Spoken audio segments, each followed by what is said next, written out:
for all of the religious people that use Bible prophecies to justify why they worship a word in a book. With that same logic, should I now worship the creator of The Simpsons show because The Simpsons show made some accurate predictions on the future? Should I now worship Credo Mutua because Credo Mutua's prophecies came true? Should I now become a Hopi because the Hopi prophecies came true? Should I now become a Muslim because the Quran's prophecies are coming true?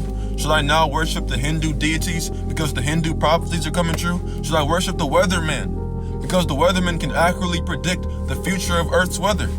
If you make a whole bunch of predictions for the future, some of them are going to come true and some of them aren't. And especially if you do it in a metaphorical way, like most of these religious ancient prophecies have done, people are going to find ways to make these prophecies true because they believe in them. The same way you can find a way to make them untrue. Most of them are very unspecific and very metaphorical. Any time in history where a human is able to do something that people don't understand, or when a human is able to do a feat that amazes people, they automatically deify that person, or they will say that this person is a mouthpiece of God or an instrument of God. And they'll just start worshiping this person. And they'll be remembered forever. People idolize Napoleon and Alexander the Great and all these great conquerors. All they did was run around killing people and burning shit and destroying shit. They didn't do anything special. They called Michael Jordan Black Jesus, put a huge big ass statue in the middle of Chicago just because he was able to jump super high and put a fucking ball in a piece of metal. Jesus is literally considered a god nowadays. A god. A god that got killed and put on a fucking cross. A god that dies just because he was able to walk across some water. He did absolutely nothing to make the world a better place. The world was exactly the same before he got here, and it was exactly the same after. But now he's a god just because he walked across some water. What did that do for anybody? Muhammad is literally considered by half the world as the final messenger of God. God himself. All because he was able to create a religion that was fairly similar to the religion that his Catholic wife was already following. All Muhammad did was change the word Elo into Allah. And now you have a whole brand new religion, which is just a counterfeit Christianity. Now, I'm not saying that Jesus was not a very incredible, intelligent, wise individual. I just don't think he's the grand architect of the universe in the flesh, because he didn't do anything that special on while he was here on earth for him to be the grand architect of the universe in the flesh. But he was a very powerful, very wise, very intelligent individual. I can't do any of the shit that Jesus did.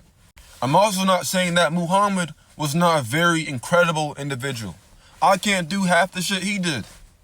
But I don't think he was the messenger of the grand architect of the universe, because he didn't do anything that special for him to be a spokesperson of the grand architect of the universe. I'm not saying that Michael Jordan and Alexander the Great and Napoleon and Buddha and all these great figures of history were not amazing, incredible individuals. I can't do half the shit that these people were able to do. But what I am saying is that they are human. Don't you ever forget that. They should be sources of inspiration for you to see what humans are capable of doing. Nobody on this earth can do what these individuals did. And that's what made them special. But what I am saying is that all of us are capable of doing something that is just as great in our own way. Jesus and Buddha and Muhammad and Credo Mutua and Malachi York and all these amazing spiritual beings that are able to do things that we don't understand were able to tap into that innate God force within themselves. And because you belong to the same species as them, you can do it as well. But your abilities are going to be different, because that's what makes you unique.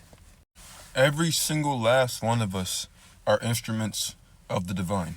Every single last one of us. But the only way we can tap into this divine within ourselves is by separating from this world, so that we can find out what makes us unique. Because the part about us that makes us unique is our ability. That is our power. That is our gift, given to us directly from the divine. Your soul is your connection to the divine. And the seat of your soul exists within your heart seat or your heart chakra or your heart center. Once you align the gather rays of your mind to this center, you will have access to your divine gift. And this is achieved through self-realization. If you would like to learn how to do this, click the link in my profile bio and read my book, Awakening the Divine Mind.